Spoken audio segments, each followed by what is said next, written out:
Welcome, everyone, to Tech Talk Central. I'm Nathan. And I'm Sarah. So, today we're doing a deep dive into smart rings.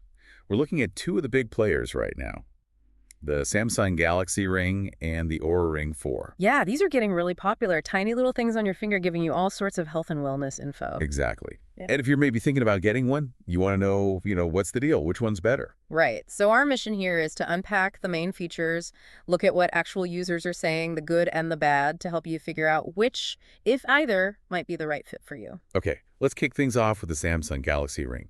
Founded on Amazon, list price is $399.99.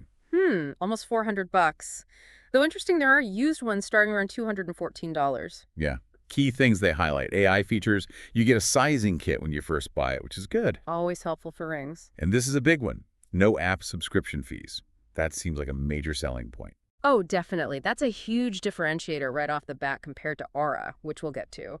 Long-term cost is way lower without that fee. It also talks up fitness monitoring, sleep tracking, and battery life up to 7 days. 7 days is pretty solid. It runs on Android, connects via Bluetooth. No GPS built in, though. Right, so if you want super accurate run maps without your phone, that's out. Material is listed as titanium black. Looks sleek. They also push protection plans. Yeah, typical stuff. 2-year for about $49, 3-year for $64, or like a multi-device plan for $70 a month. Okay, so what are people actually saying? You mentioned reviews. Yep, over 400 ratings on Amazon give it a 4.0 out of 5. So decent, but not perfect. 4.0 isn't bad. What's the positive feedback generally focus on? A lot of people say it's comfortable, especially compared to wearing a watch maybe, and that it works well for tracking health info. Okay, comfort's key for something you wear 24/7. And that no monthly fee point comes up again and again as a big plus. Some users report good battery life, accurate measurements too. So, seems like for some users, it delivers on the promises. Comfort, no fee, decent tracking. The battery life is really mixed. That 7-day claim, some people get close, like 5.5 days. Others report it dying in like 8 hours, which is not great. Wow, 8 hours is basically useless for sleep tracking then. That's a huge variation. Yeah. And sizing, while the kit helps some, others find the ring itself feels bulky on their finger. Bulkiness could be annoying, especially sleeping. And the sleep tracking itself, some users compared it to other devices and found the Samsung less accurate. Okay, so sleep tracking might be a weak point for some users. That's important if it's your main reason for buying. We saw someone mention it was more comfortable than their Galaxy Watch for sleep, which is interesting. Yeah, that makes sense, form factor-wise. Tracks the basics: stress, sleep, heart rate, energy. And the wireless charging case gets a thumbs up. Convenient. But then there are durability concerns. One user said theirs just stopped working after 5 months. Ouch. Not what you want at that price point. And a few mentioned the finish feels a bit budget, and that the edges can catch on pockets. Sensor bumps inside apparently make it less smooth to slide on too. Budget feel isn't ideal, and catching on things would get old fast, so definitely some trade-offs there with the Samsung. Right. Okay, let's pivot to the Oura Ring 4. It's on Amazon too, listed slightly cheaper at $349. Okay, so initial cost is a bit lower. What are its key features? It also comes with a sizing kit, but here's the catch.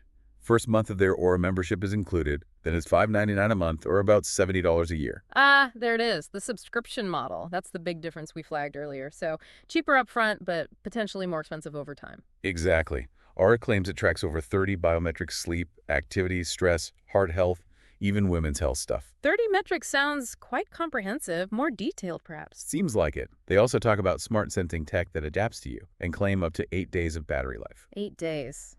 Okay, slightly higher claim than Samsung's 7.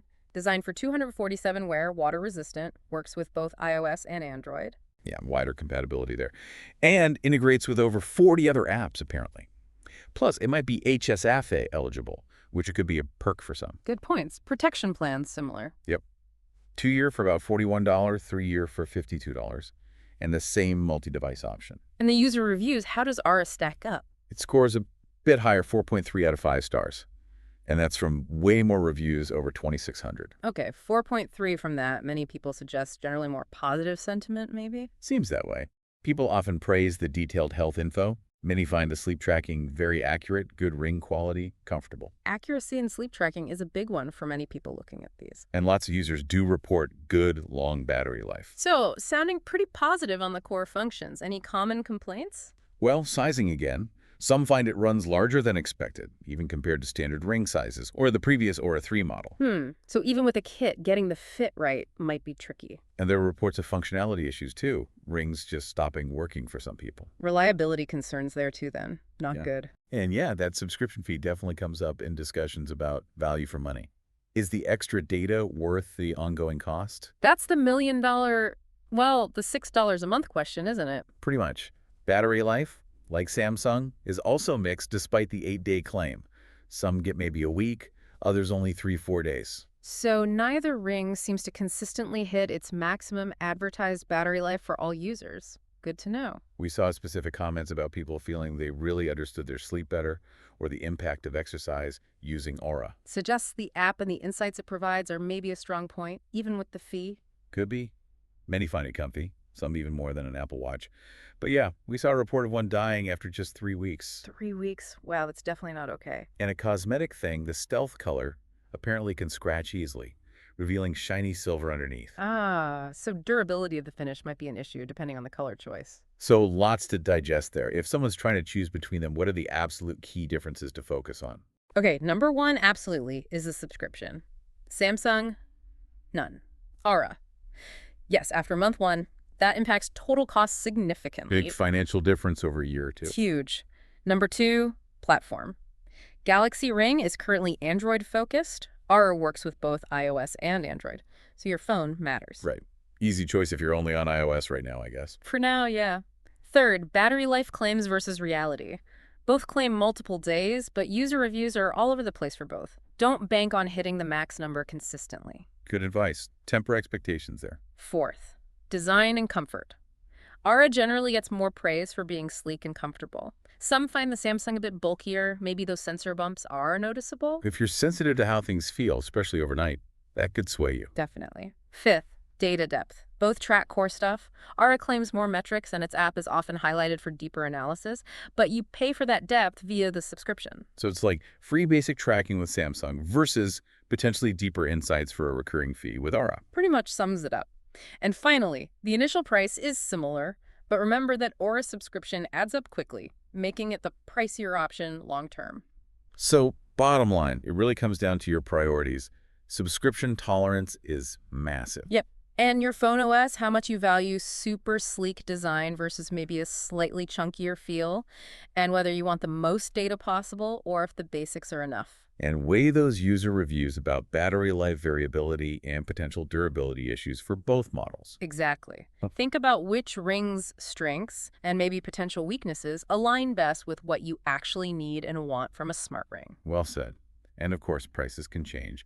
Deals pop up. Always. So to find the latest prices and any deals happening right now, be sure to check out the links we've put in the description below. And while you're down there, please consider subscribing to our Tech Talk Central channel. We do lots more deep dives and tech reviews like this one. Yep, hit that subscribe button. Thanks for tuning in.